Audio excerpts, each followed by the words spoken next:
అభివృద్ధిని ఎవరు కోరుతున్నారు, అభివృద్ధి సంక్షేమానికి ఎవరు సమతూకం పాటిస్తున్నారు, ఆర్థిక క్రమశిక్షణకి ఎవరు దోహదం చేస్తున్నారు, ఇవి ప్రమాణాలు. ఎందుకంటే మిగతా విషయాలు నాకు తేడాలు కనిపించట్లేదు.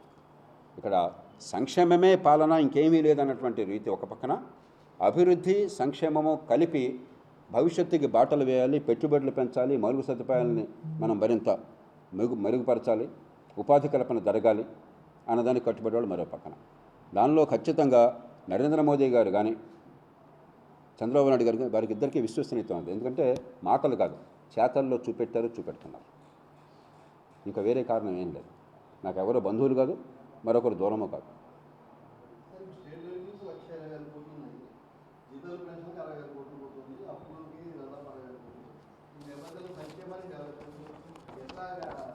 అందుకనే ఇప్పుడు ఏంటంటే కన్వర్జెన్స్ అంటాం. నేను ఉదాహరణ చెప్తాను. అమ్మ ఒడి ఉన్నది, ఏం చేస్తున్నా విద్య పేరుతో 15,000 కోట్లు అంత ఖర్చు అవుతుంది. ఎగ్జాక్ట్ లెక్కలు నేను ఇప్పుడు ఆఫ్ హ్యాండ్ చెప్పలేను, మీకు తెలుసు. విద్యా ప్రమాణాలు ఎట్లా ఉన్నాయి, దిగజారే ఉన్నాయి. దేశమంతా అట్లా ఉన్నాయి, ఆంధ్రప్రదేశ్ ఒకటే అంటలా. దేశమంతా విద్య బాగోలేదు కూడా మన రాష్ట్రంలో బాగోలేదు నాశనం కావచ్చా? అది కాదు కదా. 15,000 కోట్లు ఖర్చు పెట్టున్నారే.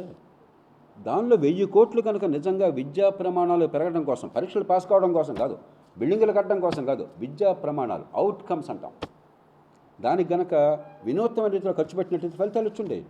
ఒక్క పని జరగల. బిల్డింగులు కడుతున్నారు, 10,000 కోట్లు 9,000 కోట్లు. బిల్డింగ్ కట్టొద్దని అంటలా, కానీ బిల్డింగులు కడితే విద్య వచ్చినట్టు కాదు. అంచేత మనం పెట్టే ఖర్చునే కనుక సరిగ్గా సద్వినియోగం చేస్తే అద్భుతమైన ఫలితాలు సాధ్యం. నేను ఏ మాట కూడా నోటుకొచ్చినట్టు మాట్లాడలా. విద్యలో లోతైన అధ్యయనం లేకుండా, సంపూర్ణ అవగాహన లేకుండా నేను మాట్లాడలా.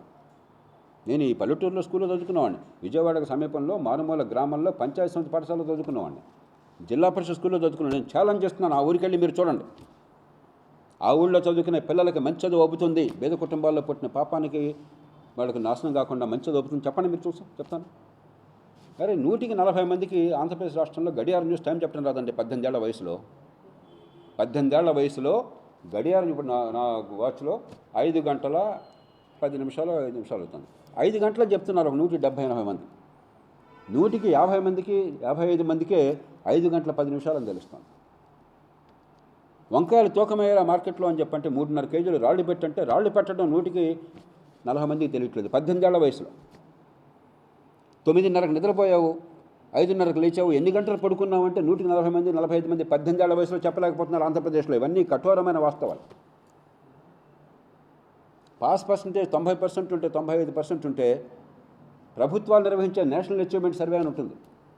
దానిలో ఏమిటంటే కనీస ప్రమాణాల స్థాయిలో ఆ క్లాసులో ఏముండాలని చెప్పి వాళ్ళే అంచనా వేసి సర్వే చేస్తున్నారు. వాళ్ళ లెక్కల ప్రకారం, ప్రభుత్వం లెక్కల ప్రకారం 35% మందికే ఆ స్థాయిలో విద్య అందుతుంది, 96% పాస్ అవుతున్నారు. నా సొంతం కాదు ఇది, నేను చెప్పిన ప్రతి ఒక్కటి కూడా ఆధారాలు ఉన్నాయి. ఏం విద్య, డబ్బు ఖర్చు పెట్టక్కర్లా, పైసా ఖర్చు పెట్టక్కర్లా. అంచేత సమర్థులకి, ప్రజలంటే ప్రేమ ఉన్న వాళ్ళకి, భవిష్యత్తుని కాపాడే లక్షణం ఉన్న వాళ్ళకి ఉన్న వనరులతోనే చాలా చేయడం సాధ్యం. ఒక్కరోజు అన్ని జరుగుతున్నాయి అంటలా, కానీ ఒడుపుగా చేయాలి. ఎందుకంటే నాశనం అయిన తర్వాత ఆర్థిక వ్యవస్థను నిలబెట్టాలంటే చాలా కష్టపడాలి. కష్టపడకుండా ఏం జరుగుతుంది, మీరేగా నాశనం చేసింది.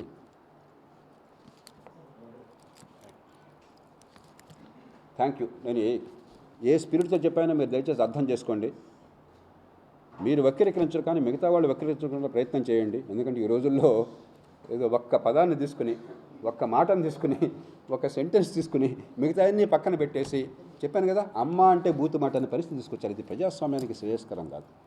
నేను పత్రికా స్వేచ్ఛని నిరంతరం ప్రేమించే మనిషిని. నేను కూడా ఒక రకంగా పాత్రికేయుడిని. నేను బహుశా మీరెంత రాస్తారో అంతకంటే ఎక్కువ రాస్తున్నాను.